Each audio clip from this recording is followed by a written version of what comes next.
Welcome, collectors, to Four Collectors, Four Collectors. I am John, the 3D 80s kid. Welcome to a very special live stream here on Thursday night.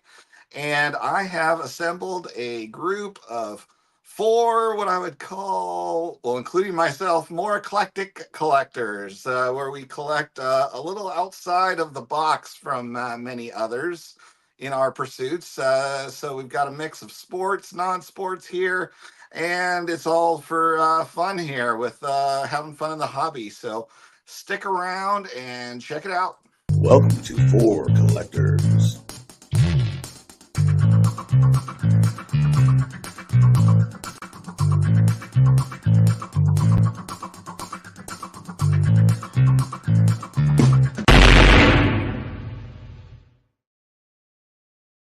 All right, up first from DK Cardboard, I have Doug here. Welcome, Doug, to Four Collectors. Thanks for having me, John. Very happy to be here. I feel like I'm on The Price is Right. Come on down. All right. And up next, I have Shane from Shoebox Legends. Welcome, sir. Thank you for having me. I'd like to bid $1 also. All right. That might be a little risky with still one more person behind you. So, all right. Last but not least, we have got George from Concrete Buddy. Welcome, George. I'll go for $2. Wise move. The dinette set. All right. We're starting to get folks into the stream. I see we're at 9 so far. I know it's a different operation here being on a Thursday from our usual Sunday live stream, which we still do have Sunday night. I think we've got trade night this Sunday with Theo's leading that, but I'll be sure to be hanging out as well because the wife's out of town. So, but just acknowledging the folks here. We got Peter B. Welcome. We've got Jason, Everyday Card Collector. Brian over at Hodges 1455. Welcome, guys. All right. So to kick things off, since not all of our viewers might be completely familiar with your channels, I did want to discuss how, what all is it that each of you collect, and what led me to choose you for being part of this Four Collectors who collect out of the box a little bit. So if you want to start out, Doug, tell us a little bit about your collecting style. Well, I'm a Gemini. No, I'm actually not. I kind of fly by the seat of my pants kind of collector. I'll quickly give a background. I collected as a kid in the 80s, and for a short but intense period of time. And then as I was an adult, I enjoyed cards from afar. I still appreciated them, but I wasn't collecting them until Ohtani came into, started becoming a phenom in Japan, and we knew he was coming over to the MLB, and that got me back into cards, back into modern, and then that brought me down the vintage path, going back to vintage, and I had an early focus around 2019 through COVID on what I think Shane calls bridge players, which I never used that term. I wish I knew it. I wish I thought of it then. But on bridge players who had were formerly in the Negro Leagues, who had entered the MLB and had MLB cards, or who had playing days cards that I could get in any way, shape, or form. And I had a moderate budget.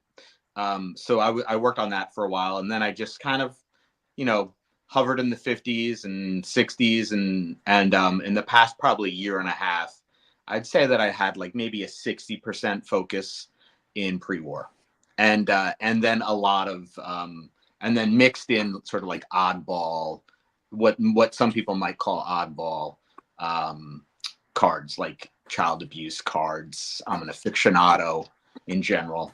It's just a topic I'm fond of. Yeah, so that's basically a nutshell. And why did you pick me? I think you wanted to see my bald head in person, but it's not quite. It's still virtual, but that's my guess. All right. Good guess there. All right, Shane, same question. Yeah, so I've been back in the hobby for about 15 years as an adult, and I seem to just like just about every single card I run into. So I'm like the dream collector, probably from like Fanatics perspective, because I just seem to like it all. I can't seem to focus. I get into like vintage and pre-war, but I also love modern, mainly baseball, hockey, soccer, and a little bit of non-sport as well. But I've tried a bunch of different things over my collecting lifetime, like set building, team collecting, player collecting, and a lot of those started to feel like a chore after enough time, where I was just checking boxes. And nowadays, I kind of just go after cards that I find interesting, like more of a gut call, something you don't see every day, and that's kind of what I gravitate towards. And I think I probably made sense to be on the panel because I have zero focus. All my collecting friends tell me I have the focus of a shotgun, which I don't disagree with. So that's probably why I'm here. Sounds like a common thread. Yeah. All right, thanks. And George. Well, I mean, I started collecting when I was a kid in the 70s. I'm a little bit older than you guys, but same thing, kind of collected up through high school-ish, and then just kind of started getting out of it because, what teenage boy wants to collect baseball cards, just kind of. But, I was still never really got out of it, and then, dabbled a little bit into it, and it really didn't do much until maybe about 10 years ago, when it really kind of was like when the kids went to college kind of thing. It was just like, okay, well, so I started really getting more heavy into it about 10 years ago again. So I've got stuff from when, I was younger, and then, basically over the last 10 years. And like Doug and Shane, I really have like zero attention span, so I'll like go one direction and I'll go another direction. And then I tried set building. I haven't been really good at it, although I'm almost done with got a 1970 top set. And that's the reason I wanted to do that one, is that was the first set I collected when I was a kid. So I kind of wanted to finish it off. So I'm about a dozen cards away from that. Wow. But I really don't see me doing any other sets. I did a 1954 Bowman football set. Just, about like when I was in college, I got a lot of them. It was just like somebody was selling a lot. So I was like, okay, I bought the lot. I was like, well, you kind of get close enough. So I kind of pecked away at it over the last 10 years. So I finished that. But now I'm just, when I got into it, I started doing the newer cards. But I don't know. It was just, to me, there's like 50 cards of every player. So it's just like, do I really want to collect 50 cards of every player? So, I just started going more and more back toward the vintage path. And now I'm even going more pre-war. Now I'm going even really crazy with the trade cards and stuff like that from the 1800s. And, I'm just, I'm like the dog that sees the bright light and wants to chase it. It's like, what? So that's me. All right, thanks, George. And I guess to sum up myself, I feel like while Shane is the widespread shotgun, I tend to be a laser, but I aim the laser at multiple places around a little bit. So, when I first came back, it was, I was 83 to 90 when I was a kid. Nothing for 30 years, but the boxes just kept traveling with me of my child collection. And then came back, and the first card I absolutely wanted to buy once I learned about this whole eBay thing where you could just get any card you want almost like instantly was 89 Hoops David Robinson. And Nice. that, that was a $50 card when I left collecting before. And, he was the man and my favorite player in basketball through the 90s. But that led me down the path of basketball players, rookie cards for Hall of Famers. Laser focused on that. I wasn't used to the budget aspect of buying cards now, and 86 Fleer became a roadblock. Older vintage cards became a roadblock, and I diverted the laser. Spent a little bit of time collecting cheap pop culture cards of all the things I loved as a kid, like all the way through high school, from Happy Days to Saturday Night Live. And then I finally, figured out that vintage cards were an affordable thing as long as you're not picking the really expensive ones. And started on the path of Willie Mays, base run, mid to low grade, and then vintage Hall of Famers. Got diverted when this guy over here, which way do I point? That way, showed a Winston Churchill card from 1901. Had to have one myself. And then got this crazy idea in my head that I should collect the rookie card, quote unquote rookie card, of every major leader of World War II.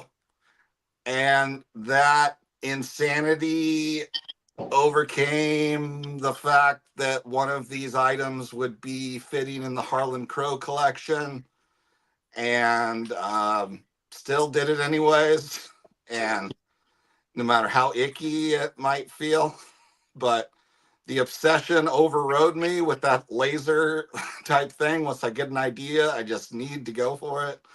And that started me on the whole, like, historic figures, non-sport cards. And so that is kind of my side thing that is going to probably stay active once I see things that interest me alongside parallel to my fairly laser focused Hall of Fame, one card of every player thing. So that's where I'm at these days. So let's take a look. There's quite a few more people in the stream.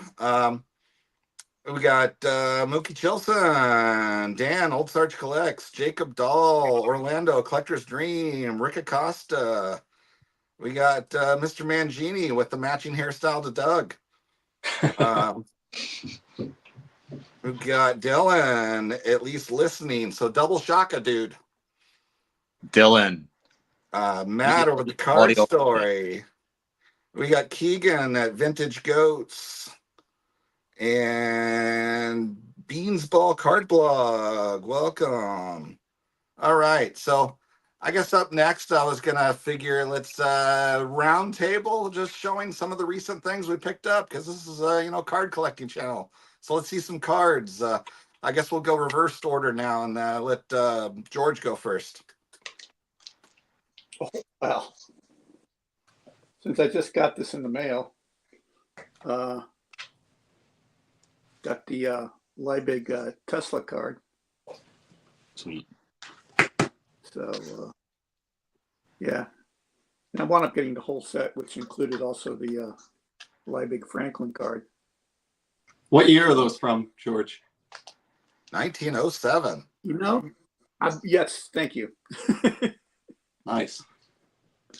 But yeah, it was just, I'd been wanting the Tesla for a while. So I finally pulled the trigger on it. So, and another Dan's asking which nationality you got of that one.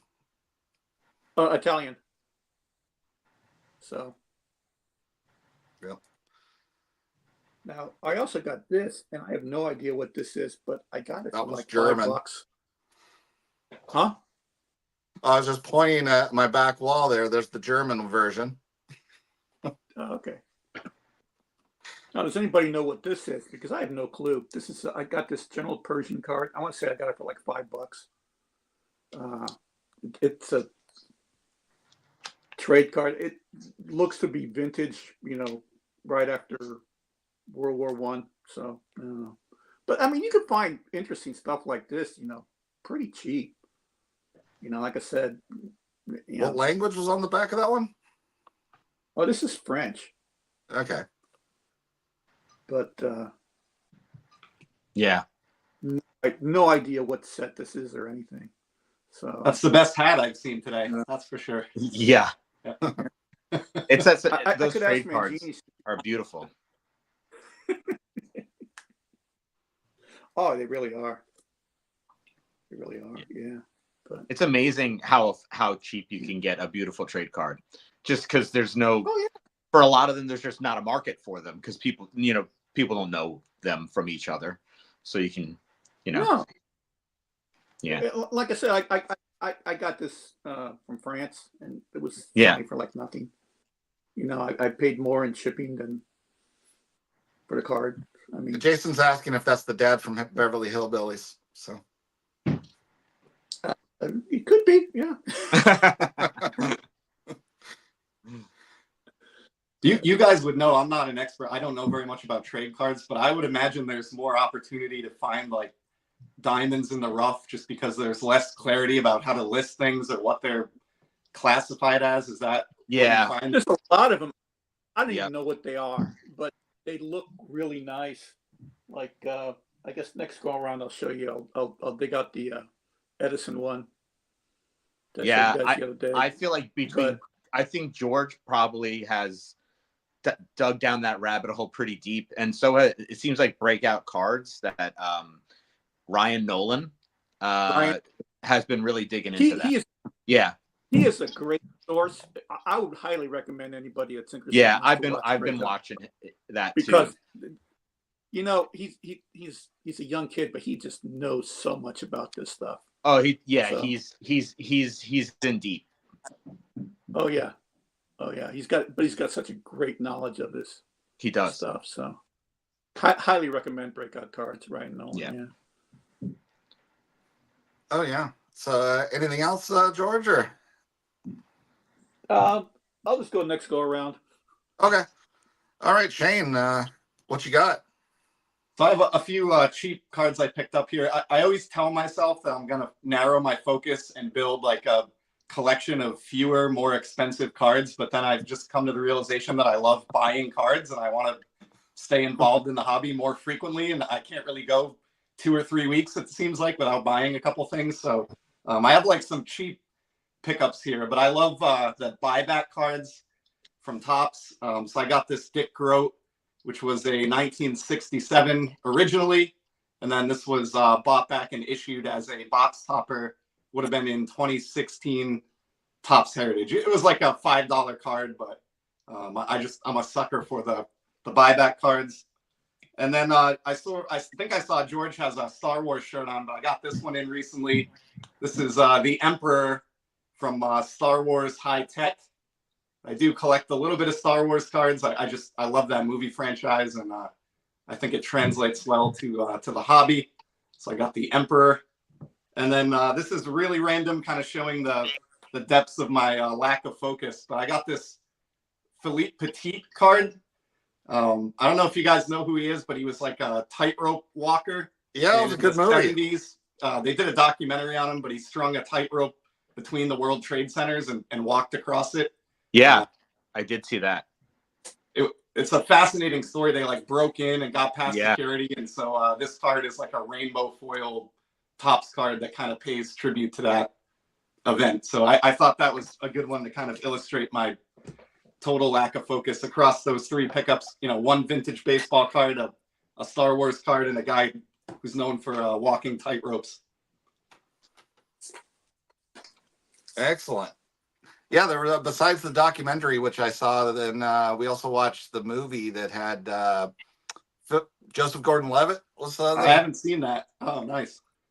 yeah. So it was a pretty good movie. But all right, Doug, you're up. Well, okay, so here's some trade cards that I've gotten. This is George inspired. We have here Jumbo from the 1800s, and I think this is I think the back is just as cool as the front in this case. It's just such a nice design.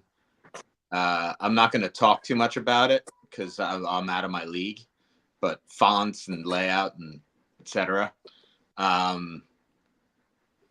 It's really cool. And then I was looking for some Isaac Newton cards because I was on the Einstein kick, so I figured, why not go with Gravity Boy. This is a 1800 trade card of Isaac Newton. It's French. It's really cheap, and apparently it's one of his earliest cards, trade cards. That's based on one website. And then we have, my theme. This is thanks to Shane. This is this little rascal here is tripping this man. So, children behaving badly. This time they're, punching up, which is nice. And then just like some weird cards. Like this is the from 1910. This is the Queen.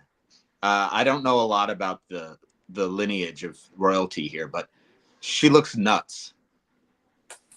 The artwork is awesome on that. Yeah, it's just like, I don't know anything about this. All I know is it was like $5 and it looks ridiculous. It's like, it's awesome. And then there's a set, it's Marvels of Motion. And this is 1928. This is Einstein's theory of time. It says, I'm not going to be able to read it, but it's Einstein's theory is what it says. I think it's special relativity. And this card, I took me a really long time to get. And they're just seeming to get a little more plentiful, and I ended up buying the whole set. And there is let's see if I can find this real quick. Here's the Einstein card there. And there's a Benjamin Franklin card as well over here. And then before I run too long, I'll just say my most recent pickup, which I told John about. This is a world premiere for me. Is this? Oh, I didn't know you were going to pull that out. Yeah. Nice. This is one of my biggest pickups ever. This was a goal for me this year. And it's a Babe Ruth playing days, you could say. 1929 Churchman. Can we see that some more? Yeah. So, and I'll show you the copy.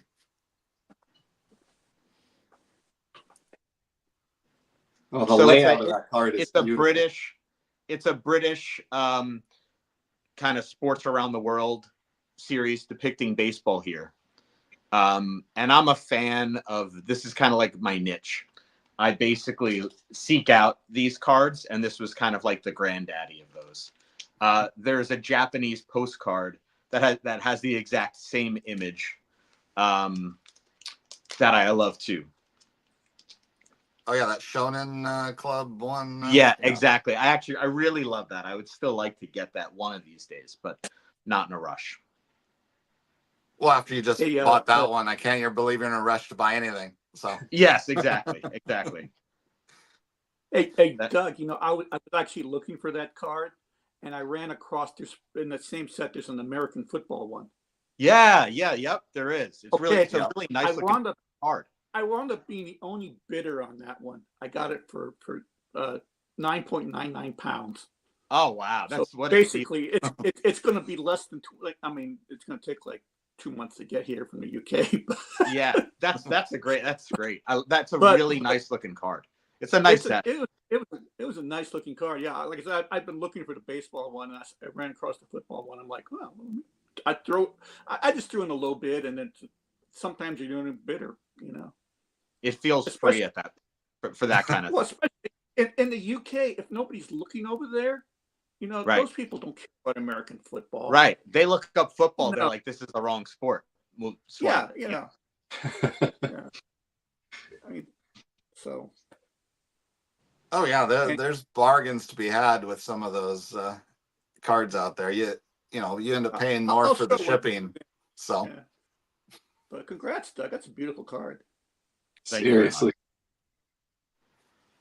Thank you. all right. So I'll go ahead and show a few myself then. So I would be remiss if I didn't show this card because I know Theo would want me to. That would be this 4.5 1971 Topps Roberto Clemente card. So I don't like that card in a 4, but at a 4.5, it sure has a nice look to it. Oh, thanks, Doug. Yeah, I agree. So, but and Clubby's here with George, and now the status of this is both people that said they had dibs on this have moved on to other things. So, this one I guess is going to be appearing on trade night here on Sunday night. So.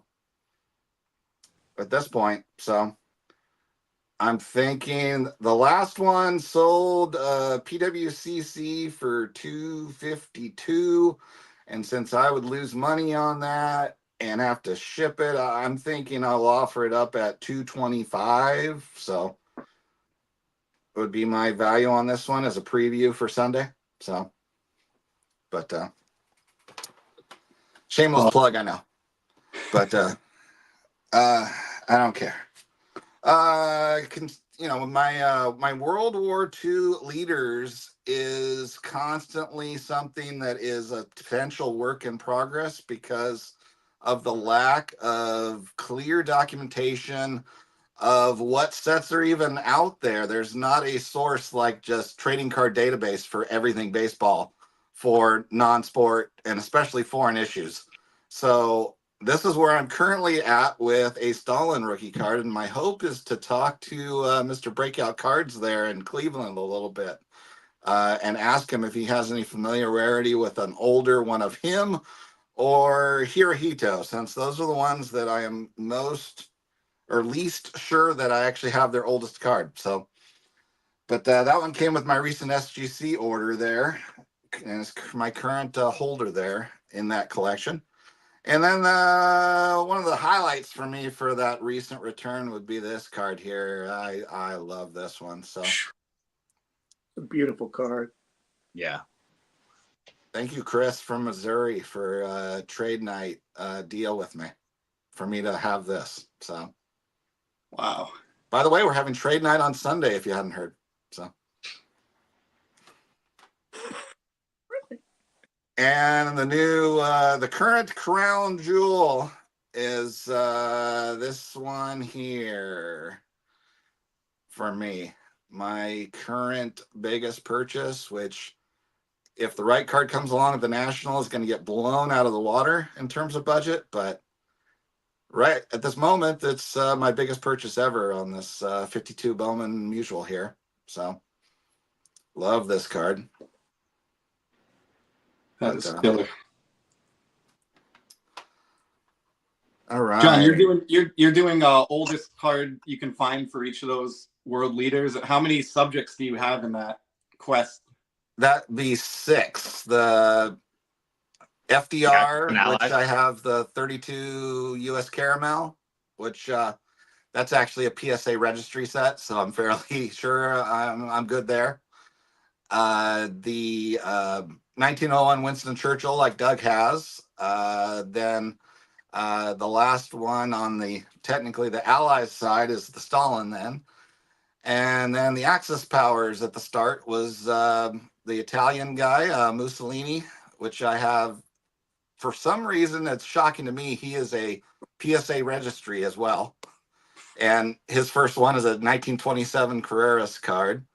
And then the German guy, I see well, Austrian technically by birth, but we got Dan saying 1935. That's kind of what the one they treat as the rookie, because that's a Mitchell set from Britain that's more readily available. But I ended up securing myself one of his propaganda tobacco cards from 1933.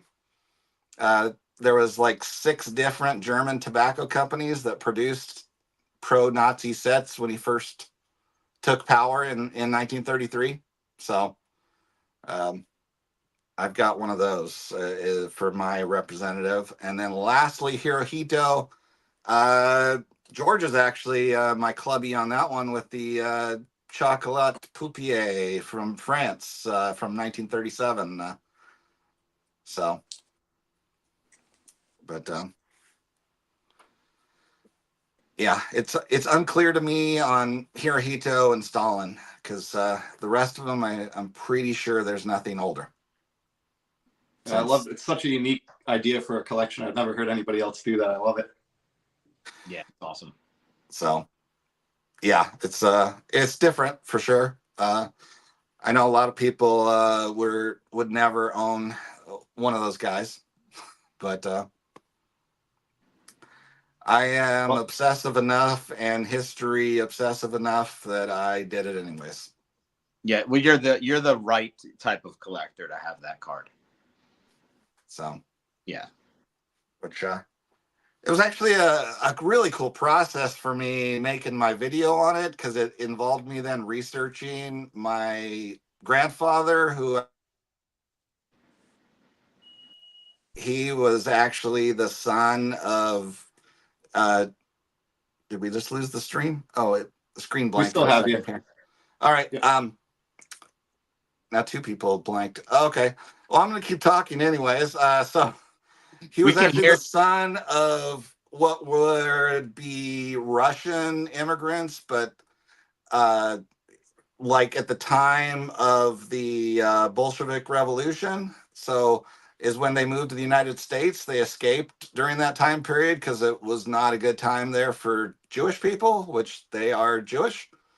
And both his parents at the time were teenagers when they escaped there. And then they actually, lived very close to each other somewhere there, but then met in San Francisco as adults.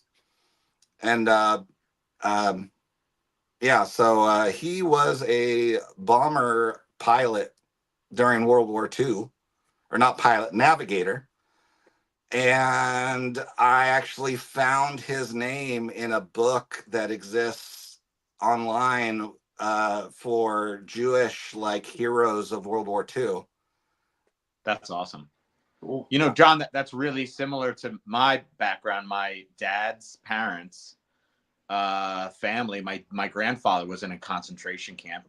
His parents, both my grandparents' parents, were in concentration camps, and they got their kids over separately to New York as teenagers. They met as teenagers in New York alone. Not one of my grandfather not speaking the language. Yeah, so it's similar. Okay, I seem to have just lost home internet, which I am using my phone to be on screen here, but I lost control of the studio with no internet on my computer. So I think we still hear you.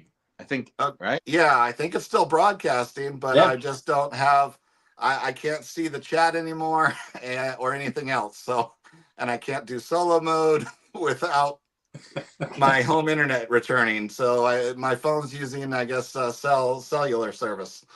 So, well, the good news is Dylan won't be affected. Yeah. All right. So that is fun. That is a new wrinkle I have not experienced. So,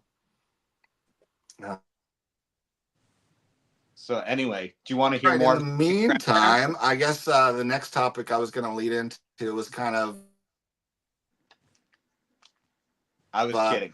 you guys have plans for the near term, or as far as things you're eyeing for out there that you're willing to share at least? You want to go first, Doug? Not really. I think my plan is to maybe try to over the next couple months to settle on maybe a lower budget of a steady lower budget. So I need to prove that to myself that I'm gonna have to do it, but I'm hoping to discipline myself down. So that's my I guess my plan is to sort of recalibrate with a lower monthly spend and maybe just be more patient and really pick my cards with care. I think that's really it, because my daughter's going to college next year, and that's just kind of the trying to be practical. So it's not an exciting answer. Okay. Oh, how about you, Shane? I know you're the kind of you see a card, you buy a card approach there, but is there anything you're eyeing that's more long term? Maybe. Yeah, just kind of keep plowing ahead and see what sticks out to me. But I am trying to focus this year on building out, like Doug alluded to, former Negro League players or integration cards that are significant to integration, stuff like that. And I love it because it can be like a really cheap pursuit. I'm not going out and getting the 1949 Bowman Jackie Robinson. I'm buying cards that are under $5. I bought a Z folio on Amazon that holds like 360 cards, and I'm just trying to, throughout the course of the year, pick up a bunch of them and kind of fill that up as an album that turns into like a tribute to that era in baseball and those guys. So that's like just been a really fun project, and it's led me down like tons of different rabbit holes. So I'm going to just probably stick to that for the rest of the year. I love one of the things about the hobby is like it's a trigger to me learning more about the sports that I enjoy, and like going through that process and researching all those players, I'm learning like so much about guys that I really, kind of shamefully just ignored before in many cases. Like I obviously knew the Jackie Robinsons and Larry Dobies of the world, but there's so many other guys that played important parts in that story that I really never researched or collected cards of. So having a blast with that. And like one example of that, I found this recently. I started thinking like, who was the first African-American umpire to be an umpire in Major League Baseball? And I found out it was Emmett Ashford, and he has like one card essentially, which is I know we can't do full screen here, but it's it was made by TriStar, and it's made to look like an OBAC card from back in the day. And this was $1.50, but it led me on like 6 hours of research and like just learning so much about this guy. So to me, that's like a hobby win right there for a couple bucks. Cool. That's awesome. All right, George. Any purchasing plans that you're working on? Well, the one thing is I'm trying to put away some money because I'm looking at trying to get that the one Satchel Paige card, the 53 Topps card that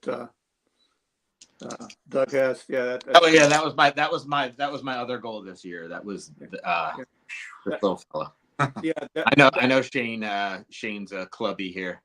Yeah, that's the one I want to get. So I'm trying to put away some money to try to get that hopefully by the end of the year.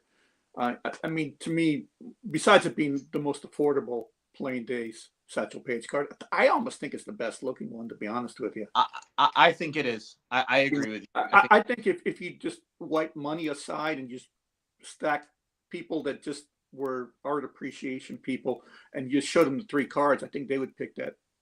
The 53 Topps hands down. Yeah, I do think that we sort of like get sometimes when cards are scarce or a harder series, we sort of we tease our eyes to look at them differently. But I think that if you just take all the value and take the value away, I've actually done the experiment of showing these three cards or his main three cards, the what I guess it's the Leaf, the Bowman, and this, right? Yeah. Put them side by side and ask people who have no idea which one do you like the best. And this one, in my not unscientific process, has come out the winner. I think like 3 or 4 times that I've done it. Yeah.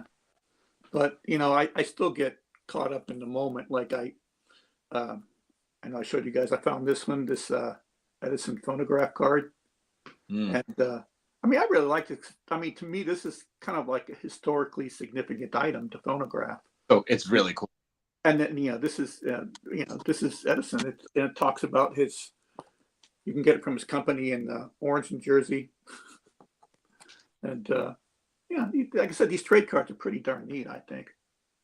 I really don't think he should have had kids that young working in his sweatshop there. Probably not, or giving him a hatchet, because I think that's not a good thing.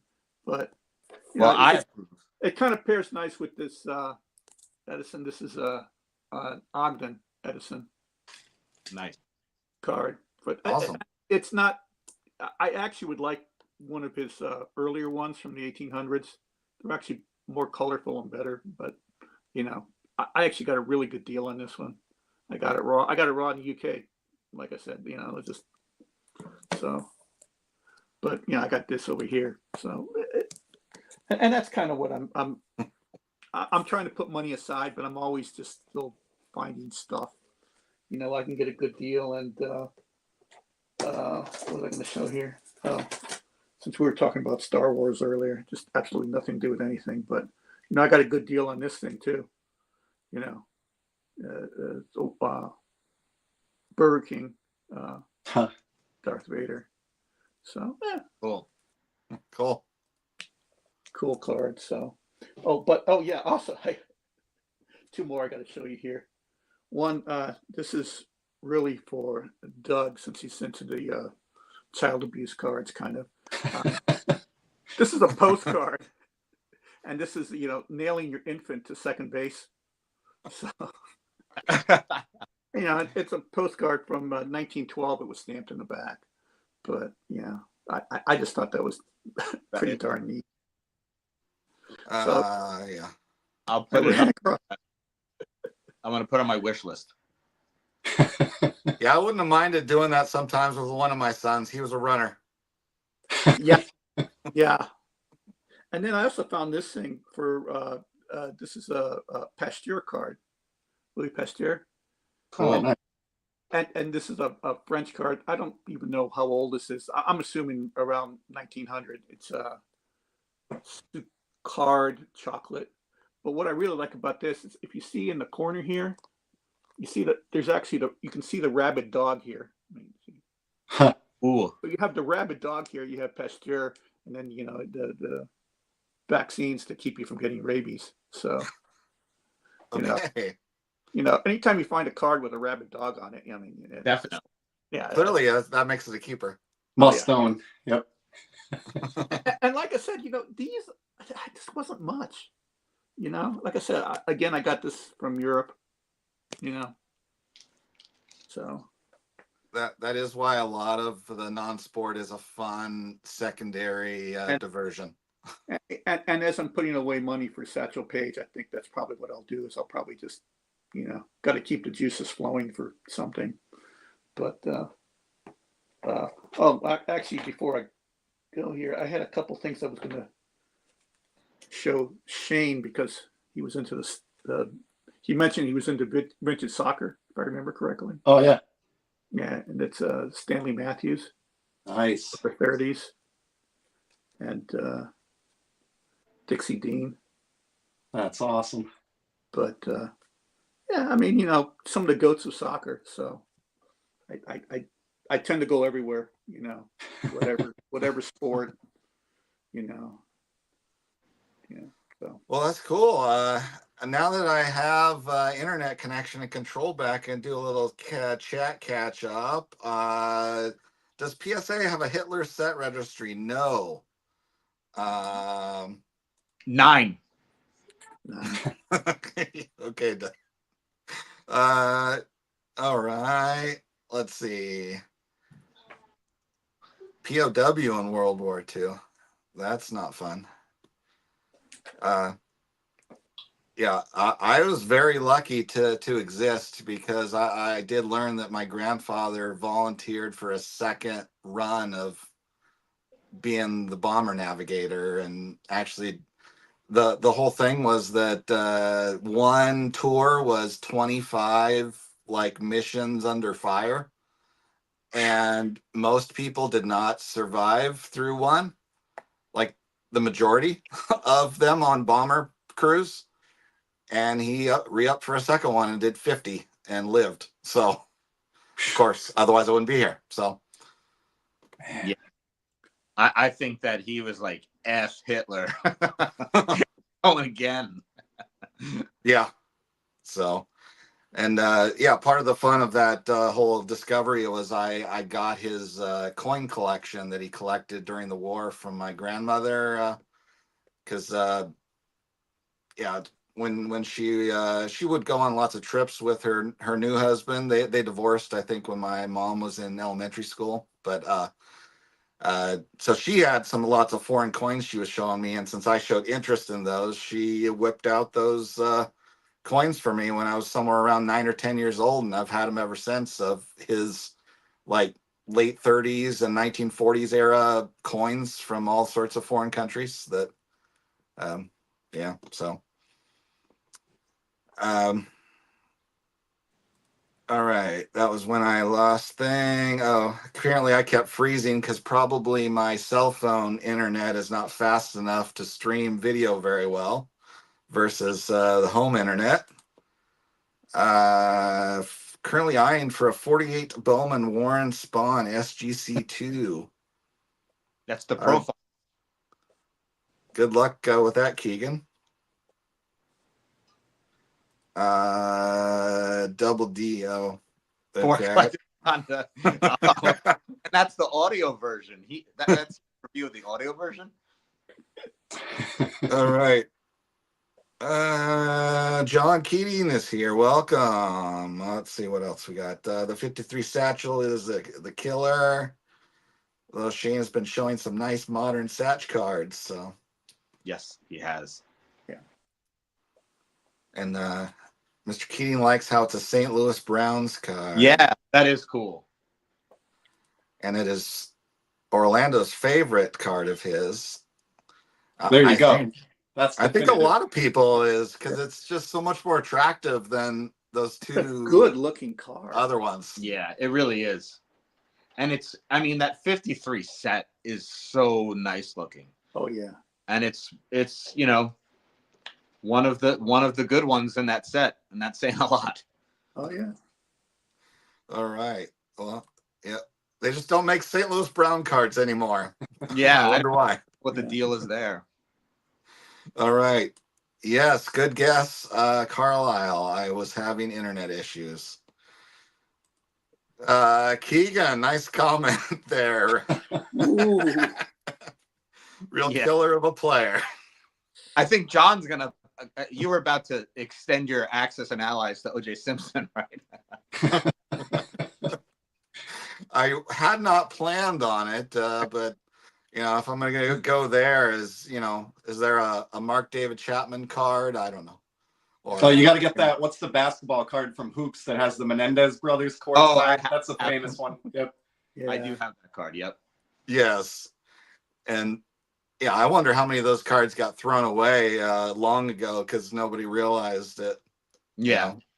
So I can't flip a bird. My hands hurt from sorting. Okay.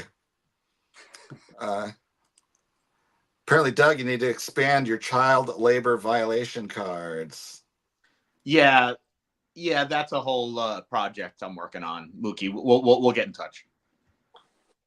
Well, he's getting into microbiologist cards this year, so. Oh, all right. Those are really taking off from what I hear. Yeah, I think they're really hot. I think they're just it's really a sexy line of work.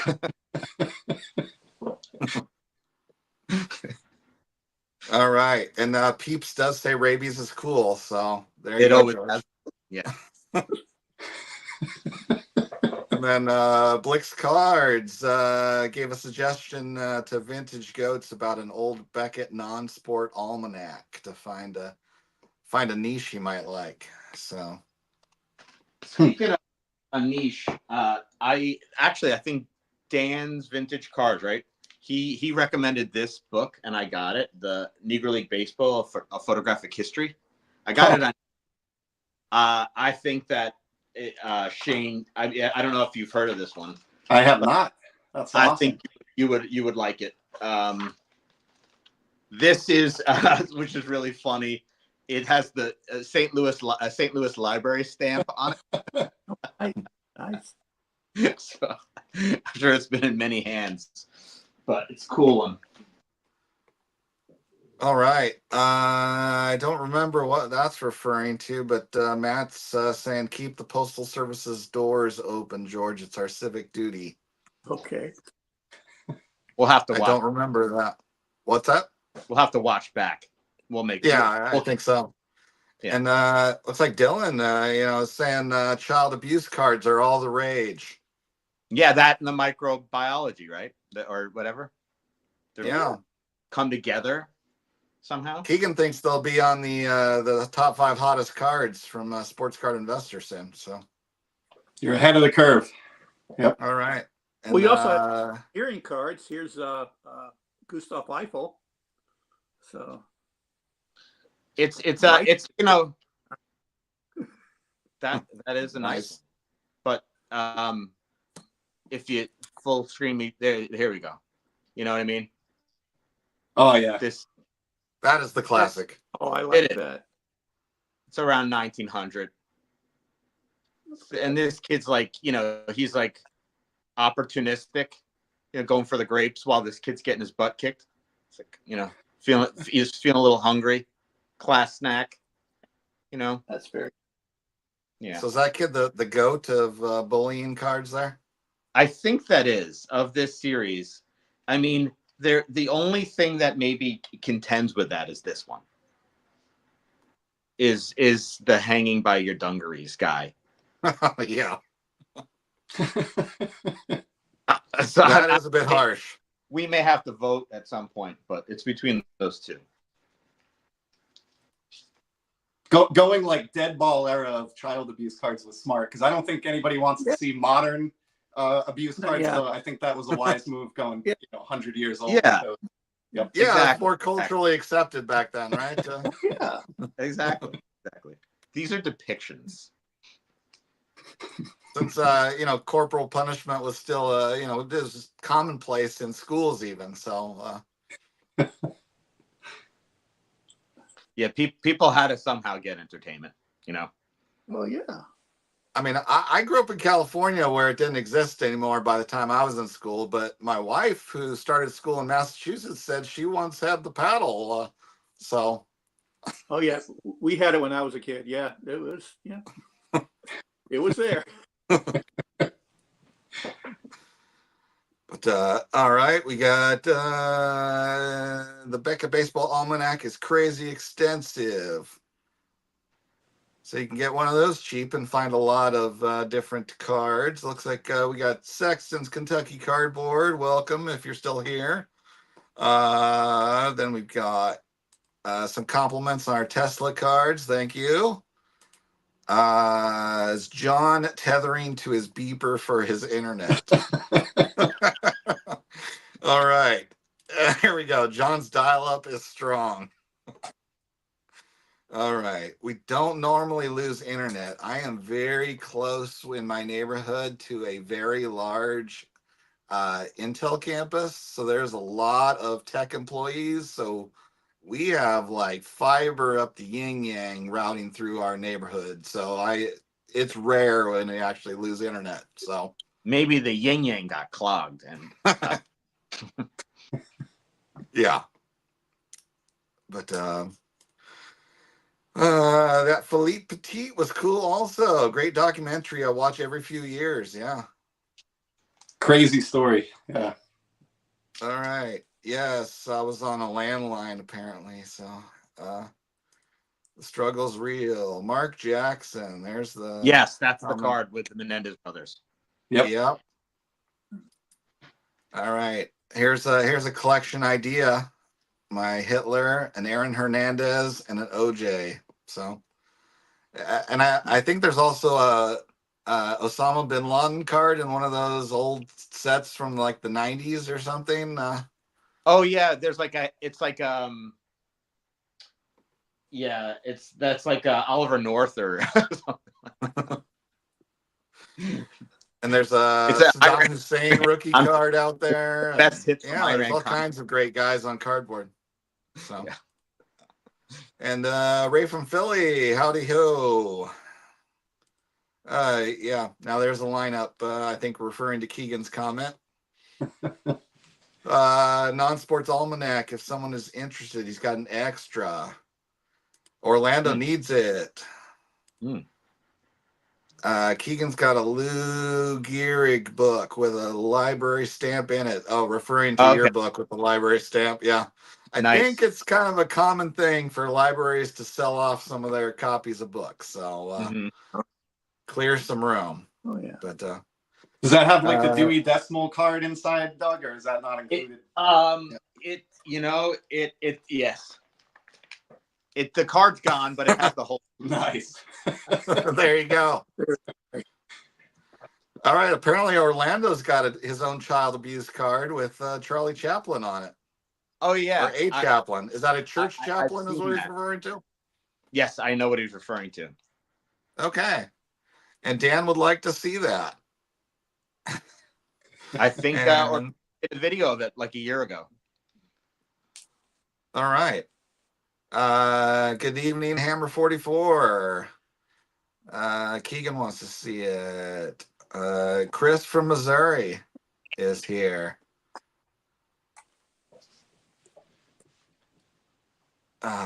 Okay, Stallions. apparently a teacher locked a kid in a closet, but she actually got fired. So apparently that was over the line. All right, Collector Not Hoarder is here. Wasn't one of your cards, you said you bought it from him?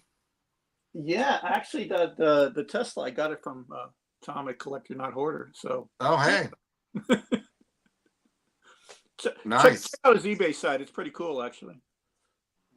Free plug. Okay. All right. Thank you, Mike. Quote of the night: fiber up the yin yang.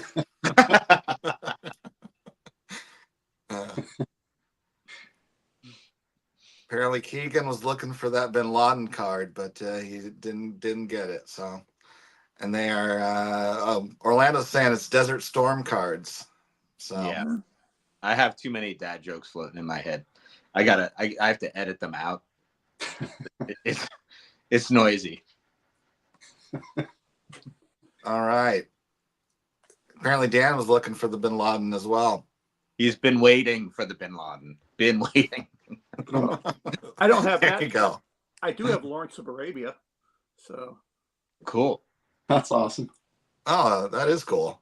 What is that? What year? 1936, Mitchell and Son. Nice. Cool. Yeah. And to go along with that, I also got the Red Baron. Wow. Not his first card, but whatever. Again, this was fairly inexpensive. Yeah, so the Giuseppe, though, they have the Albert Einstein Giuseppe, right? But the backs don't look similar, but must be the same company. With the Einsteins? Wait, I got the Einstein. The Einsteins are Giuseppe. Well, I actually have a pair. One is a Giuseppe, Okay. Yep. and then this one I got is a Suma Builder. Mm-hmm. Yeah, it's the same card, just obviously different. Yep. I have a couple of them somewhere. I like the image on that one. Oh yeah, it's a very nice card. Yeah, it's a beautiful image actually. All right. Those are cool cards. Looks like Blix is offering the Almanac to Orlando. We got Tom, happy that your card arrived, George.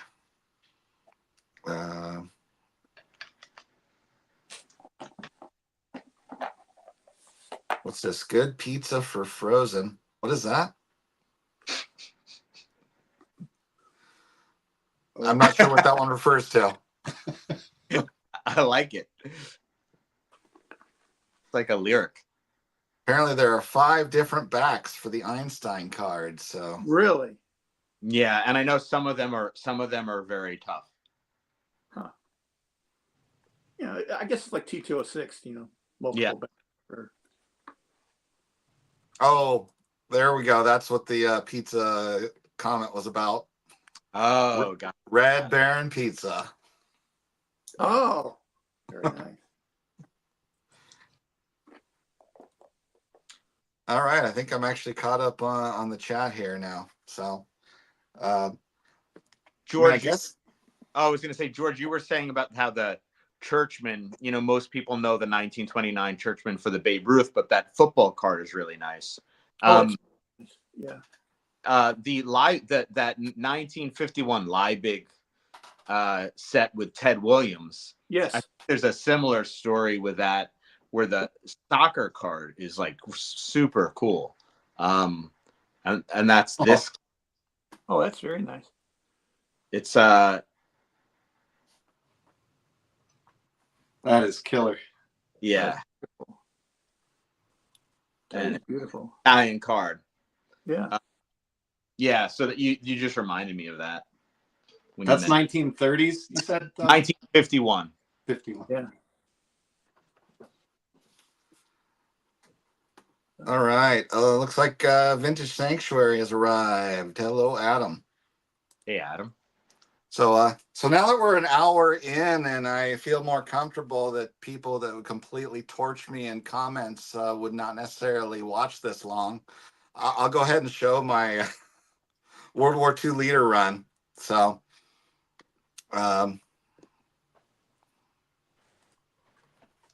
so this is the card that started it all. Clubby with Doug's there. The 1901 Winston Churchill. Ogden Giddy Gold. So was able to buy that one raw, shockingly, for only $20. It was just opportunity where someone threw it out there as just to buy it now, and I guess didn't pay enough attention to how much they usually sell for. Hey, you're frozen for me. I'm just wondering if you're frozen for everybody. I am frozen on my computer screen now. I am wondering if we're having problems again. Awesome. Okay. I hear you just fine, but you're frozen. All right. Yeah, I see it frozen on my computer screen, so I don't know what's going on again. I'll fill in a little bit. So this is one of the best deals I've gotten this year, which is the 1954 Red Heart Mini Minosa. This was like $67. Wow. And it just looked way better than a 2. And it's even like, usually these are even more off center in the back. It's even nicer there than usual. Yeah, I would call that an Adam Vintage Sanctuary 2.5. Yeah. And then while you have me, I would say the nicest 1.5 I've ever seen. Man. Again, too, with centering. Oh, Yeah. wow. That's beautiful. And like, there's not much wrong with it. I mean, if you look closely, you can find stuff, but I've seen cards get higher grades that get away with what's wrong with this card. This card just didn't get away with anything.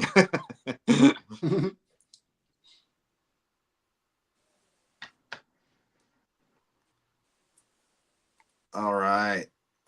Am I? Yeah, I am still frozen.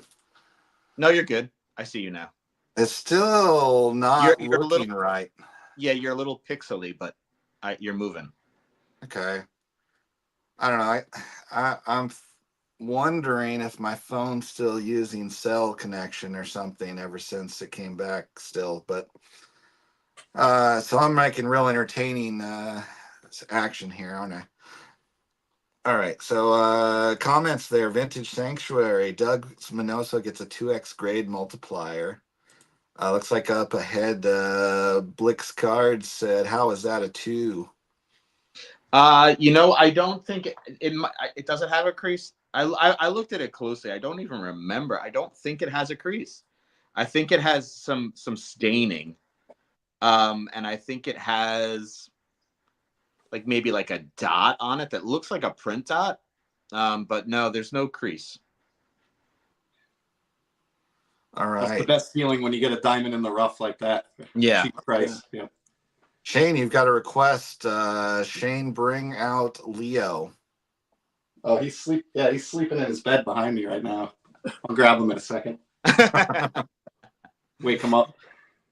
All right. Yeah. Keegan says double decentering on that Enos Slaughter. Chris has offered me technical help. It might be pixelated or frozen and slow, but it's at least not reverse negative. So He's not pleased. Yeah. Yeah. all right. Looks like Hugo is slacking off at work or while working in some fashion by listening to us. And has Shane shown any Pearl Jam cards yet? Not that I've seen. I do have one here though. I love music cards, so that's like one of the non-sport areas I focus on. There's not a ton of it out there, but Pearl Jam is one of the few bands that has kind of embraced trading cards. So this is like based on the 1972 Topps baseball design, but done in black. And they did these for a Wrigley Field show. They play a lot of concerts at baseball stadiums now, and they release these sets based on that, which are kind of cool. They put them out with like actual packs and wax boxes and everything. It's kind of neat. Cool. They sell them at the concert. You go up to grab like your T-shirt or your poster, you can get like a pack of Pearl Jam cards, which is kind of cool. That's really cool. That is different. Also is into the like band cards. Ryan Nolan. Yeah, he's got a lot. He's huge into that. I picked up this Jimi Hendrix card again from the UK, and when I went ahead and graded it. I got this for next to nothing. Wow. That's great. It's not his first card, but you know what? That's a great looking view of Jimi. It really is nice. Yeah, nice picture. And I was like, well, shoot, might as well just get that. But these are just one more on the Pearl Jam. These are some of the unopened packs. So like this is a 2016 cool. pack here and a 2018 pack here.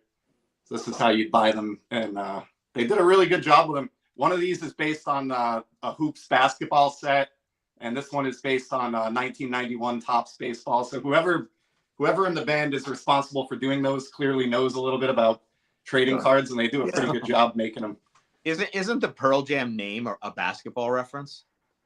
I think in some respect, yeah, I forget. Yeah. Or no, they used to be their first album name was 10. Mookie Blaylock, I think, before Their first album 10. Their album 10 was for Mookie Blaylock with his uniform number. Yep. Mm-hmm. So yeah. Looks like your dog is popular here.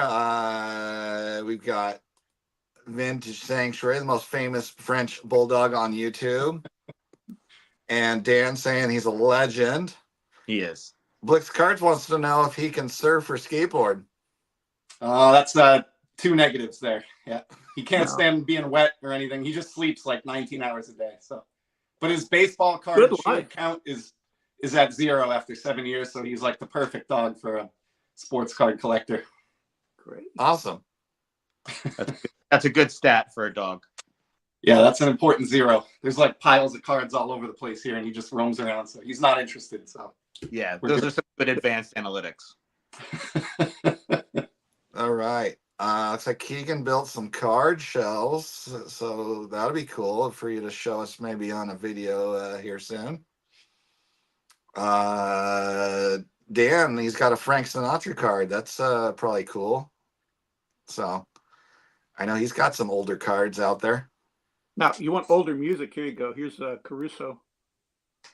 Huh. Not even sure what year this is, but it's a Will cigarette card. Now, who's that? Enrico Caruso, basically the first international pop star. Like an opera singer or something? He was or? an opera singer, yeah. Yeah. But he was the Okay. first one to make it big, he came out right when the phonographs were coming out, and he just made a huge following from that. Yeah. Cool. This is another popular music one too. These are cheap, but the Elvis Presley set from the 50s. Oh, yeah. Love the image on this. It was like $20, but cool card. I'm not even an Elvis fan, so there's my focus again, my shotgun focus. But Yeah.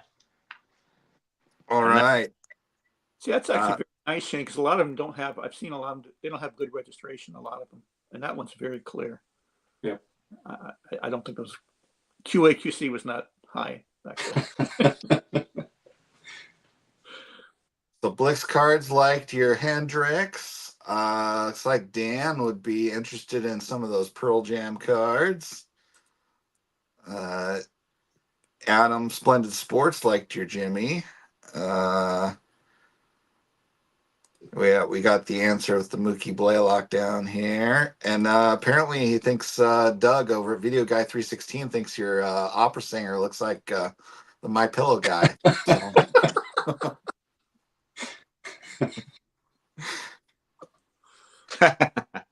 And Dan is saying a lot of Elvis cards have bad sun rain. Yes, that's true too. Yeah. And getting these music cards reminded me actually of something that I was kind of on the hunt for now, which would be a good, really old card of Johann Sebastian Bach. I was a violin player from middle school through high school and even one semester in college until engineering lab classes overrode me being involved with that. Yeah, he was my favorite composer.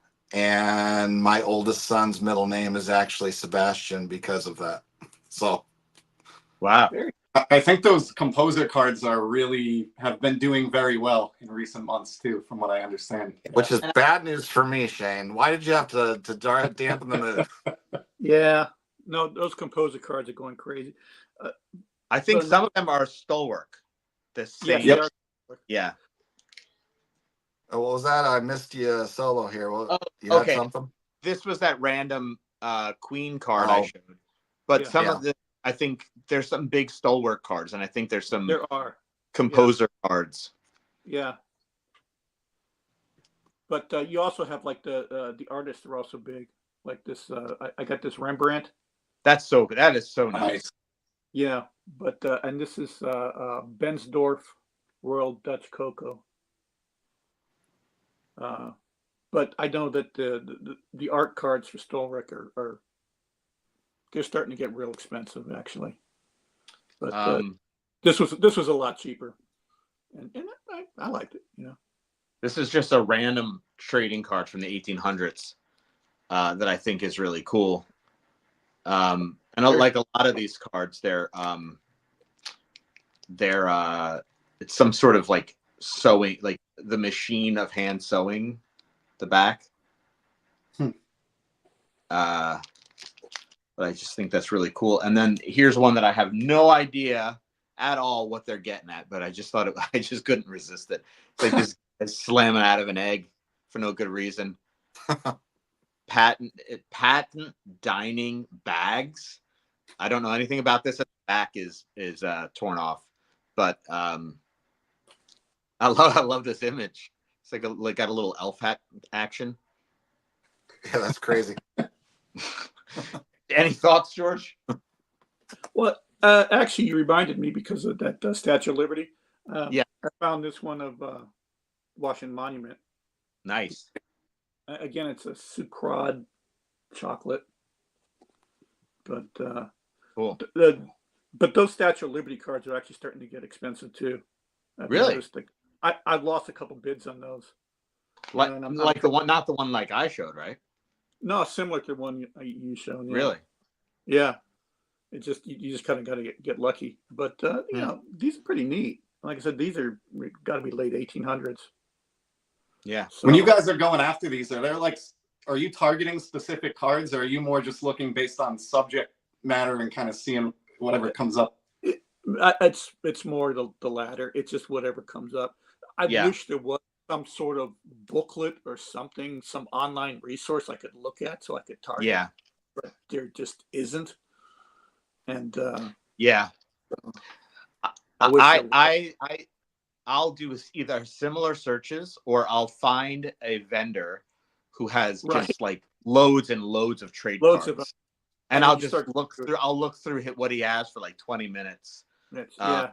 and then just find something for, usually a steal that looks amazing. Yeah. Yeah. You know, you just whatever you like, whatever is appealing Yeah. to you. Th- You know. I have this is a postcard, but this is my favorite building in Manhattan. This is the Woolworth building. It's downtown. This was once the tallest building in the world. And it so I got this for that reason. I was always a Woolworth building fan. And then it also has, the personal writings behind. I actually like the personal stuff on the back. You Yeah, kind of too. And this peek one in is the people- Coney Island. And that's a woman going down a slide. Coney Island. Which is a really neat shot. And the back here it's just an old postcard.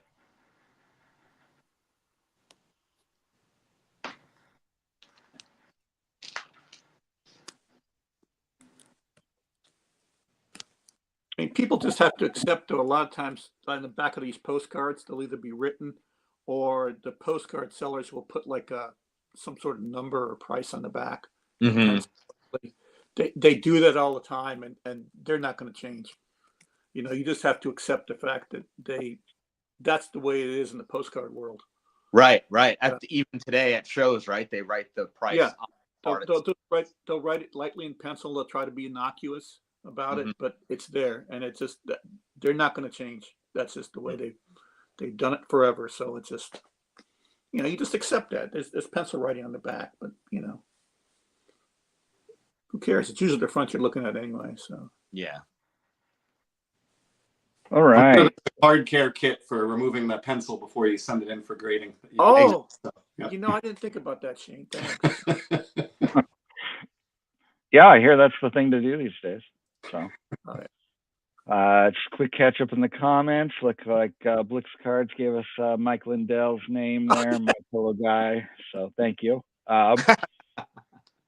Keegan's looking, I guess, to do the Rick Vintage Dodgeball Cards VR. Wanted to know if Mangini has a 1988 Revco card. I've never heard of that. So looks like Dan's gonna hook me up with composer cards. So there we go. And Doug, we are clubbies on that trade card. Oh, which one? Maybe I'm gonna guess. I'm gonna guess it's this one with the Statue of Liberty. Knowing Dan, I bet you're right. Yeah. Yeah. Yeah. They probably are. Yeah, I got to get me a Statue of Liberty card. I've lost a couple bids, and I'm kind of getting annoyed. And I'm supposed to be saving money for my Satchel page, and I'm just. See what's happening here? This is dangerous. What do I Putting all do? these same people What in do I one do? live. Yep. Yeah. And then Peter B likes trade cards there. Adam, is that werewolf or a Woolworth card? Looks like werewolf card with the moon and sky. It's a Woolworth werewolf theme, but it's Woolworth. Okay.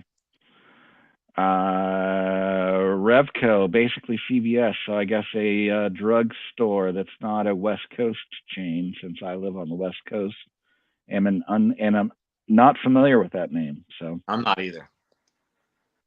all right, maybe it's Midwest, since Doug's and Shane are in the Northeast. Yes, apparently the Statue of Liberty. So, all right. And I changed now to my computer since it seemed to be slow with my phone now ever since the internet glitch. So let's try and see if I So can get I like flame in the chats by showing everybody's favorite world leader in history. So, or in in the comments. So there we go. The the camera sucks on the laptop, but at least I'm not pixelated. So there was that card from Winston Churchill, which then led into the 27 Carreras Mussolini card. So, one of the funny things on this is the back is written in such a British fashion of it sounding so polite that he took over the country as a fascist dictator. But and this would be, at one point, this was my most expensive card because this set's kind of spendy. I had to pay $225 to get this, which this was the first card I broke the $200 threshold with. But it claims to be 32, but considering he was not inaugurated until January of 33, makes that a little tough because it talks about him being president here on the back. So, and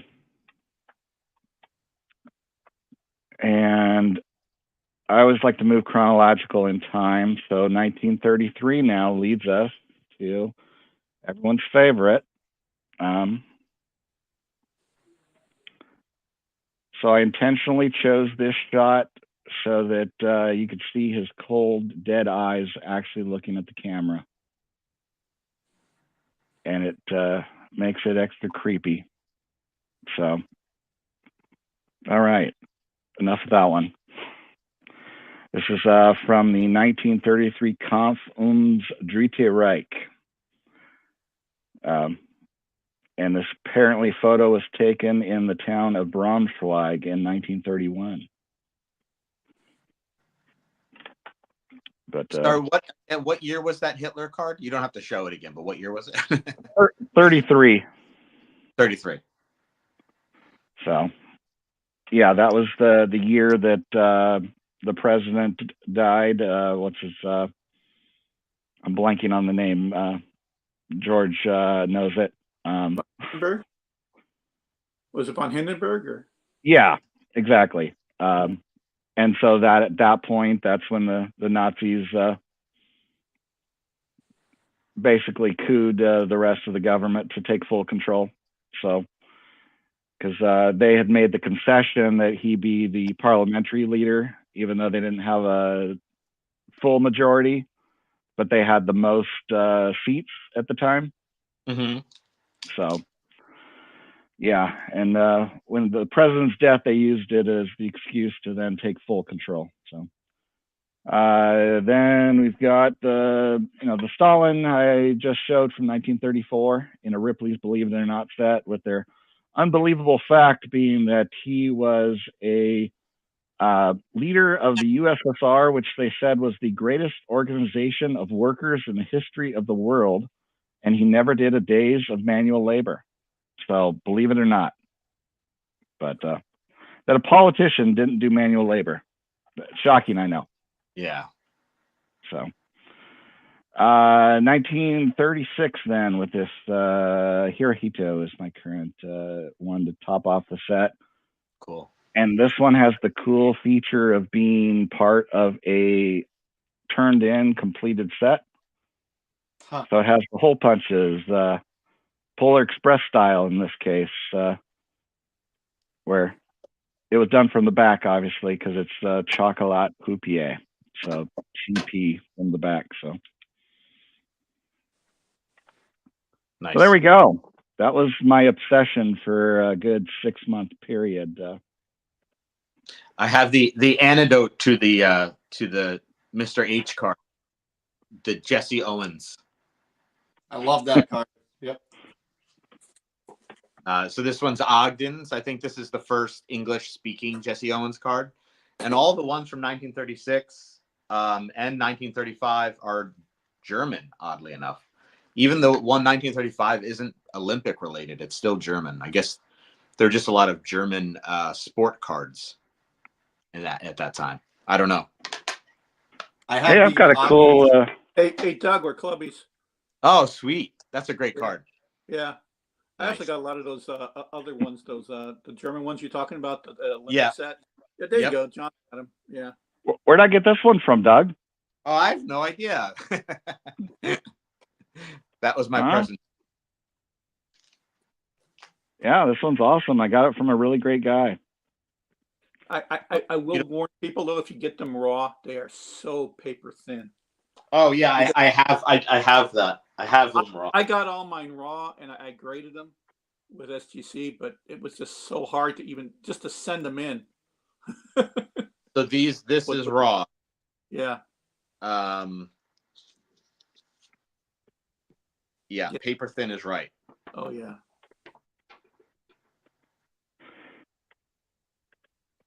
All right, a little chat catch up here. I think this is in response to the H guy. Well, I'd need Jesus' rookie card for this section. You'd be happy with an SGC authentic.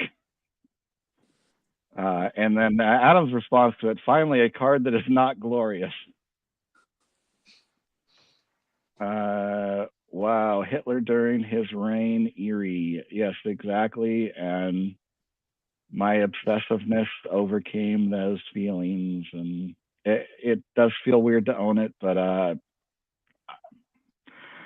I can't help when I get like laser focused on an idea. I think if anyone knows you, you don't even need to explain. Thank you. All right, we got a new person in the chat. Three Wheeler says howdy, so howdy back to you. Howdy. And Ola, school's in session. Yeah, I can't help it sharing some history facts along with the cards. Sorry. Since the Hitler card was presented, I overheard someone saying that the banks were controlling Hitler. I don't know about that one. That sounds like the whole what's it? Conspiracy. I'm blanking on the vocabulary. The whole the few people that control everything in the world stuff. What do they call that? Illuminati. Yeah, the Illuminati. Yeah. Yeah. And here the Rothschilds have allegedly financed both sides of every war since Napoleon, if that helps. So profiteering wherever they can. And history is history, and you can't deny it. It's still history, no judging whatsoever. Thank you. All right. Where do we go from here, guys? Or does anybody need to go? Because, yeah, we're going on a hour and a half now on a weeknight. So, you guys got anything else?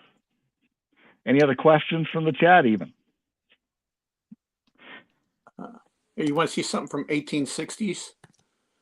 Well, of course we do. Stephen Douglas from the Lincoln-Douglas debates. Oh, wow. He ran for president against Lincoln. That's amazing.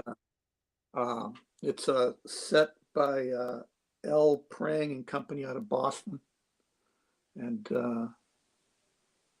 yeah, it's pretty neat.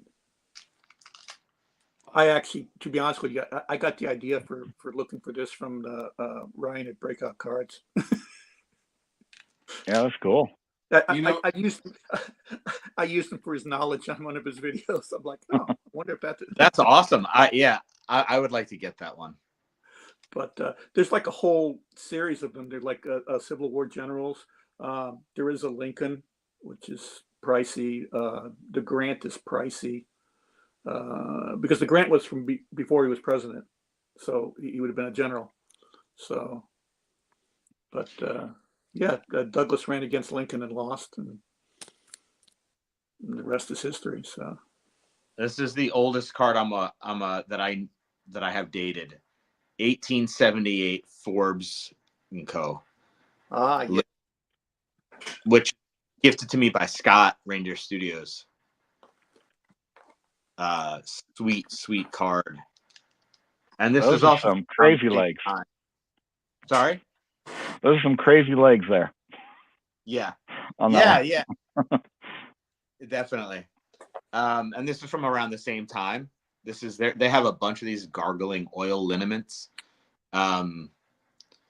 It's a chubby guy rolling around with his baseball.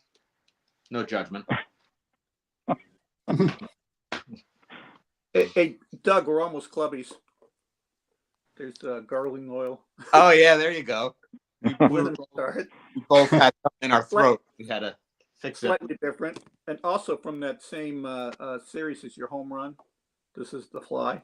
Oh, that's awesome. Yeah, great. But So you guys were on eBay to stock up on gargling oil liniment, and then you just ran into the cards coincidentally, I would assume, in that case.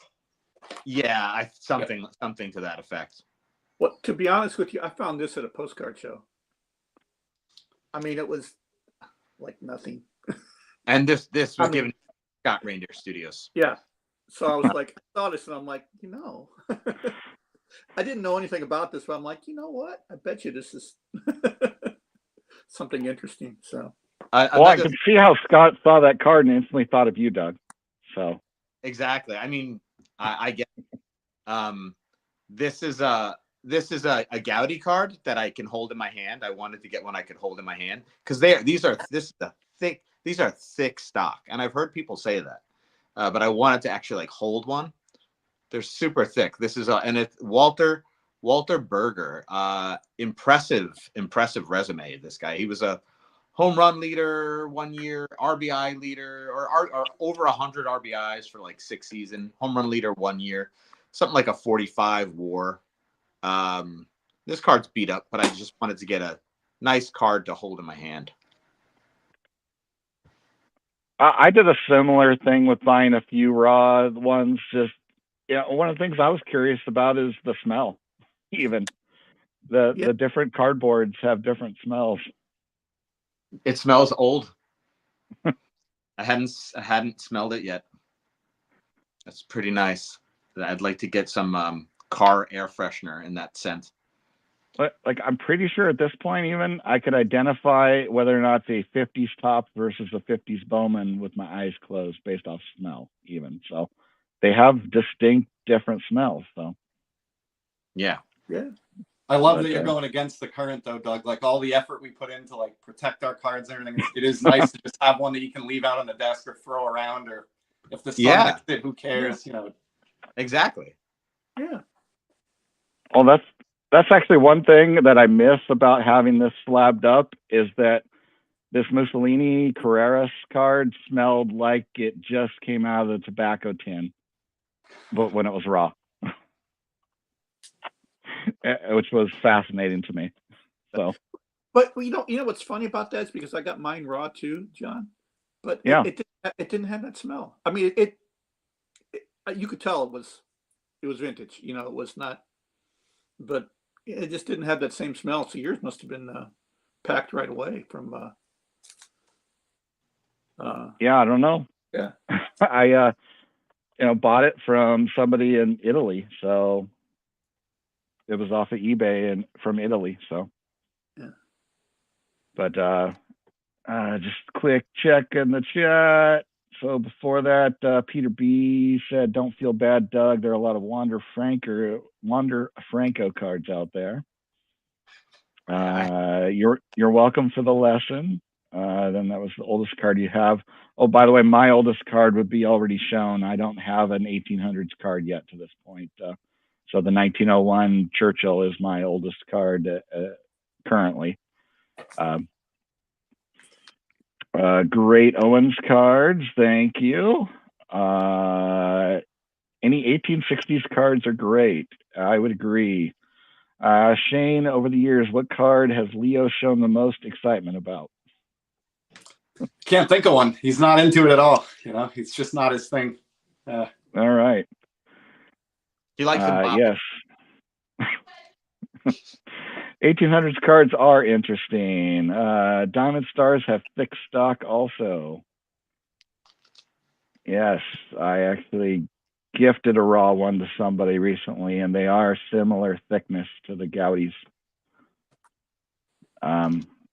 How anyone know any affordable 19th century cards? These trade cards are lots of them are, right? Yeah, they're super affordable.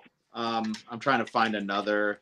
This card is from 1888. It's just a kid with a baseball bat. This was like $40, and I got it graded. Nice. You know, it's sort of a baseball card. You know that the kid has a baseball bat. I mean, it speaks to the history of baseball, right? The tie-in with our history of baseball. And Ain't She a Beaut? Terrors of America. So he might be up to something. But yeah, there are a lot of 1800 cards you can get at a deal, particularly ones that don't say who the player is. Yeah, exactly. That was what I was say. Not ones of actual players. Right. I mean, if you wanted to move into boxing, like this is a male cut plug from 1890. Yeah. Cool. And he was a I forget what it was, either lightweight or middleweight champion for years. And Jim Carney. But yeah, I mean, these are much cheaper than baseball. Obviously, these are just you know, this is basically cost a couple of blasters, to be honest with you. Mm-hmm. You know, would you rather have this or a couple of blasters? You know, and just Yeah. So, Yeah. and since I'm probably never going to have a male cut plug baseball card. Exactly. Those are cha-ching. Yeah, I don't see me, but It is cool though. Like we always say, you know, that you can collect on any budget, but I love that you can extend that all the way back into the 1800s and still collect on any budget. It's pretty wild. It's so true. Trade cards, yeah. Well, you know what else is also good is like, okay, this is something else I got this year. This is a minor league card, this Miguel Cabrera, you know. Mm-hmm. Got it already graded, much cheaper than his rookie card. It's, one of his basically his first card. He has no stats. Yeah. He just signed. So minor league cards are great. And it just, you got a good photo there of him swinging, and it just, Cool. minor league cards are underrated. Oh, here's one for Shane. I know his mouth is gonna water over this one. Here's Wade Boggs. Oh yeah, I know that one. Yep. Yeah. But those cards are much there's fewer of them, much fewer of them, and much scarcer. Thanks. All right. Where are we at? So anyone know if they're affordable 19th century cards? And then there is none. Peter B. Peter B bought them all already. That's why. Yep. Keegan's room smells like old cards and old books. That sounds great. That would smell a lot better than my teenage boys' rooms. So. All right. What will 2023 Chrome cards smell like in 100 years? And there's our answer right after that. Kurt's Card Care. That's good. That was good. All right. I love me some 1800s baseball trade cards. You all have any 1940s Superman cards? I do not. No. My oldest pop culture would be from 76. I love Shane's Wizard of Oz card. Since you've gotten that, I've been looking at it. And they don't come up at a reasonable price too frequently. So that was quite. Yeah, I'd love to get one of those one day. Yeah, There's a few pretty cool images in the set. Yeah. Oh yeah, yeah. I have seen some nice ones, but yeah. that is the one to get. I think. Yeah. I'm trying to think of who it was. I think it was Commenting Collector Robert did a video recently where he went through he got a whole complete set Oh, with the box. yeah. It was Sweet. pretty cool to see. Wow. You know, you were talking about Superman, and Oh yeah, that was this one Yeah. here. yeah, you know, the 1940 play balls. You can see on the back of there's a variation in some of them, and it'll show you that, you know, look, you can collect Superman gum cards. Oh yeah. Oh yeah, there it Same is. color play ball, and this is a variation, you know, from the regular ad on the back, and you know, it's kind of neat that. Yeah, I was pulling this out because Rocket Rick J, he's trying to fill out the set, and he was talking about this on Bowman 53 the other night, and I remember it's like, you know, I thought I had one of those. Man, that I guy's actually gonna have brought every out my set in one- existence. I have one play ball card too. I actually took it out for this episode because I have it's the Joe DiMaggio, but I have a non-sport card that goes with it. So I bought a nice black and white Marilyn Monroe Oh, to that's kind a of great pair with it. oh, Awesome. that is That's perfect. great. Yep. That is a great thing. Oh, good. All right, we got Pacific Northwesterner here, Eddie. So as opposed to East Coasters that are probably dropping off, going to bed. So It's my soul play ball. What card is that? It's Al Schacht or Al Schacht. I don't know how to say his name. I'm sure there are people in the. So he was considered to be the clown prince of baseball. That Pretty- is the card I need to find right there. That's awesome. Yeah. Picture the chicken before the chicken. So Yep. He was all right.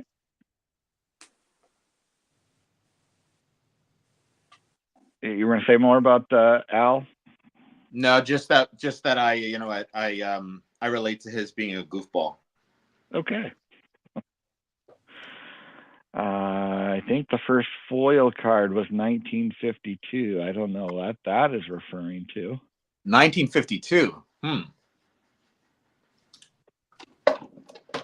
me on that.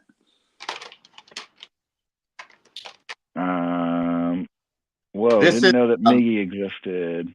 All right. This is kind of like a modern card effect from 1906 embossed card. Huh. And this is I'm trying to think between the sorry, now my brain is starting to look. I just dropped a shit look.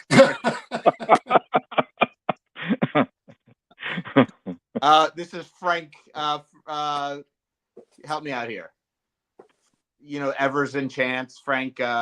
Tinker? Tinkered Evers Chance. No, it's one of the three. Frank Chance, Johnny Avers, and Joe Tinker. Isn't that I think Frank Chance, but now I have to look back.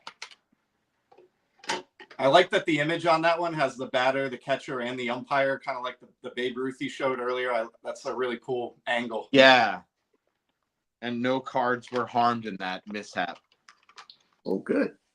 All right. Apparently, you pulled Hugo away from his work to check out the Boggs pre-rookie minor league card there.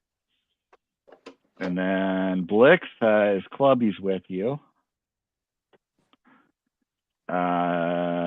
Three-wheeler, 1934, 1939, 40, and 66 cards were great years for cards. Okay. I just got my brain cells back. It was Frank Chance. All right. There's an epic pairing. I think that was the DiMaggio Monroe there. Oh, yeah. My 41 play ball, Harry Gunbert, doesn't have the Superman thing on the back. There you go with the variations. Yep, DiMaggio and Maryland. It was only in the 1940 play ball that had that, because that's the year. Oh, okay. Yeah, not the 41. Yeah. All right. Thanks, George. Tigers Hall of Famer rookie card collector here, George, loving the Detroit stuff. All right. Peter B just picked that one up, Doug. I'm not sure which one there. Maybe the embossed card. The embossed card, yeah. Okay. That's type of stuff Peter B has. Yeah. He's got great stuff. You guys got to check out Peter B's channel. Oh yeah, he's got great stuff. Oh my gosh. Oh yeah, it's an insane collection of all the T206 and not just the cards, but like the packaging and. Oh yeah. Oh yeah. Every now and then you do this thing like Tobacco Card Tuesdays, and he'll pull stuff out, and it's just like, wow. Yeah. It's amazed. Yeah, he could do he's got all these like museum type pieces that go along with the cards. His house is probably a museum, yeah. So oh yes, from the old timey videos. I want to get a Moberg card, the spy during World War II for the Allies. Yeah, that one's popular. Yeah, those have really shot up. Yeah. Oh yeah. There's a movie about him on Netflix recently too, if I remember correctly. I did think I saw a little preview of that. Yeah. 52, Good Luck Margarine. Apparently that is the foil card. Wow. Interesting. I gotta check that out. Never heard of that one. All right, there we go. Frank Chance, Johnny Avers, and Joe Tinker. Thank you. Peter B has a great collection. Yes, he does. Way better than mine. You're 12 years old, kid. Give yourself some time. Who was it that said it's a marathon, not a sprint?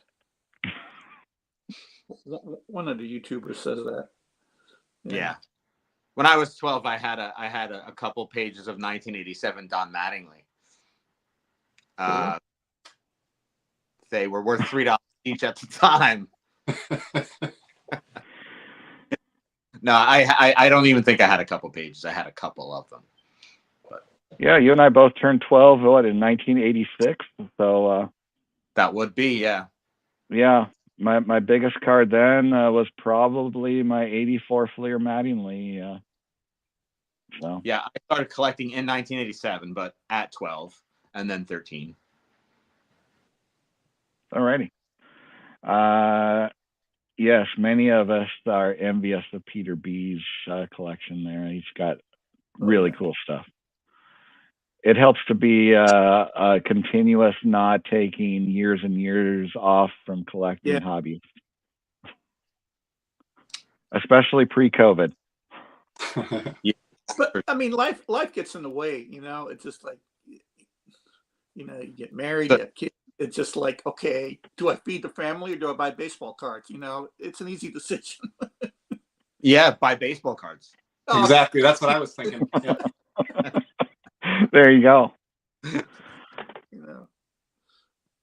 All right. I'm actually getting tired myself, even though I'm on the West Coast here, because I had to get up early to give my wife a ride to the airport. So she's currently in New York City with my son for a band trip. They are going to get to play at Carnegie Hall. Whoa. But any last words for the folks at home before we end this thing? I'd just like to say thanks for having me, John. Oh, it was great to have you, Doug. We had to admire the new shinier head. So yeah, I'm getting used to it myself. All right. How about that? You guys? Thanks for the invite. Great to have you on here, Shane. Finally. One more trade card before I go. All right. George just can't help himself. There we go. I had a nice one. Oh, I love that card. That is awesome. They had one for each position. What year is that? I want to say 1890. That is awesome. plus or minus. Like I said, there's a set of 9 cards. I think they have a batter and 8 of the 9 positions. I think they skipped a right fielder. I know Dan and Old Sarge, he's trying to put together the set. So that's an American issue, right? Oh yeah. Yeah. It's Marshall and Ball. Well, okay, I want to say this one happens to be Marshall and Ball, a clothing company, but there's like 4 or 5 different sponsors that'll have their advertisement will be in the back. Yeah. In Yeah. front. Again, akin to the T206s. Right. But, They're like the bottom third, the advertisements. Yeah, the advertisement on the bottom and third, but it's also on the back too. But there are blank ones too. Yeah. So I love the border matching, the blue border matching the jersey. It's like an early team color match, that people freak out about in modern cards. It looks cool. It is. That is so nice. This is nice, but like I said, you want to check out eventually. Hopefully, Dan at Old Sarge will show them off. But he's got most of the set. He's trying to get the set, and wow, they really look nice together. So that is awesome. Apparently, Peter B is collecting the set. Oh, you trying? And Dan actually finished the set. Oh, congratulations! 902 cards arriving in the mail, so I guess we'll get to see the big video showing that off here soon. I'm looking forward to that one, Dan. I might have to follow you guys into that set if I can. And you know what the funny part is? I was the only bidder. There we go. It's from the U.S., but I was the only bidder. I was like, okay, wow, fine. And the reason I there was like another position that was also, and that one went crazy high, and I was like, what? I don't know. I guess people wanted the other one, and they looked about the same condition, but yeah. Sometimes you get lucky. I mean. All right, cool stuff. Well, thank you all 3 of you for being a part of this. Lots of fun to talk to you guys. Love seeing your stuff. And thank you to everyone who made it this far in the chat. If you haven't liked the video, please help us out by doing that. We're on a push for 1K so we can get our StreamYard subscription paid for by YouTube instead of by us. So really appreciate it. If you're not subscribed, to subscribe. And everybody, thank you all for watching. We'll see you next time on For Collectors. Thank you for having us. See ya.